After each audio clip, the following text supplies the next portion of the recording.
It pains me to write that I found Wicked for Good to be a massive disappointment. I'm stuck between a rock and a hard place right now.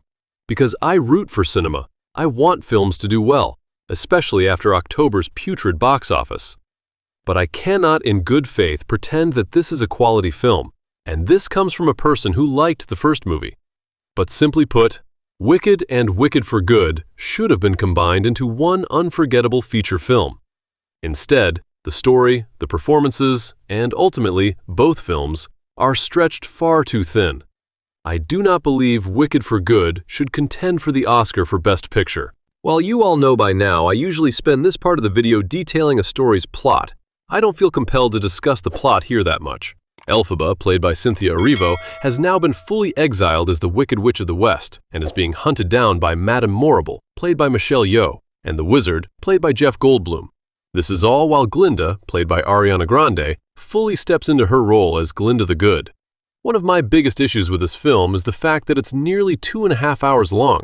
I don't often lead with the film's runtime as a reason why I don't enjoy the film, but the film's runtime created a domino effect of negative creative decisions that all resulted in a movie with very poor pacing. I felt like this film never ended. For example, Wicked for Good has 2 additional songs that were not featured in the Broadway version, which is just one indication that this film is longer than you might expect. But I'm not here to just complain about a long film. Where the film's runtime really causes issues is the fact that the screenplay is not good enough to carry this film 2.5 hours. I did not feel like there was any meaningful dialogue exchanged between any of the characters throughout this story.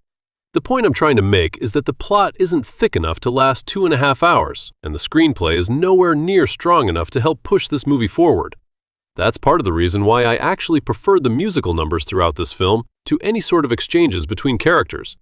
The music was actually the best part of the movie, because the music spared us from having to suffer through such a weak screenplay. What's worse is the fact that not only is the screenplay made of the cheapest plastic you could possibly find, the filmmaking is also poor. I have to do my best to be consistent. I dragged James Gunn through the coals for how Superman looked after pointing out that cinema is a visual medium. I'm going to do the same here with director John M. Chu. This is a visual disaster. I thought all of the CGI animals looked so completely fake, it took me totally out of the film. Moments when the animals unite and storm Gilda's wedding felt absolutely unmoving. Moreover, the color scheming was so bad I actively noticed it. For example, there are 2 distinct musical numbers at the film's conclusion, in which we can barely see the faces of either Ariana Grande or Cynthia Erivo as they sing to each other. How can you reach the seminal point of a 2-part saga and have such poor lighting and color scheming? Overall, the filmmaking in its entirety took me out of the story. Then there are the performances. I want to set Ariana Grande's performance aside.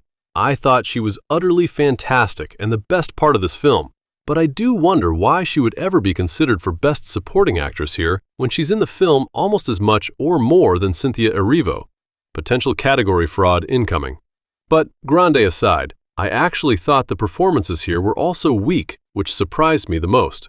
I did not buy Cynthia Erivo and Jonathan Bailey's love story for even a millisecond.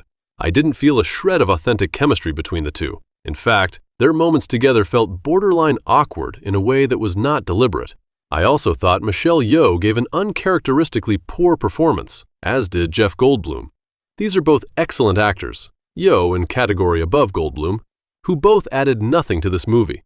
Yeoh in particular, whom I love, just felt totally out of place in this film. But I think my biggest surprise, rather my biggest disappointment, is how little I connected with the actors here. Had Wicked and Wicked for Good been combined into a 3-hour epic that was edited with precision and that trimmed the fat out of each of the 2 films that we now have before us, something truly special could have resulted. Instead, for reasons I cannot understand, we're left with 2 films, and it's the second film that ultimately suffered dearly. Well, that's it for today. Until next time, bye-bye.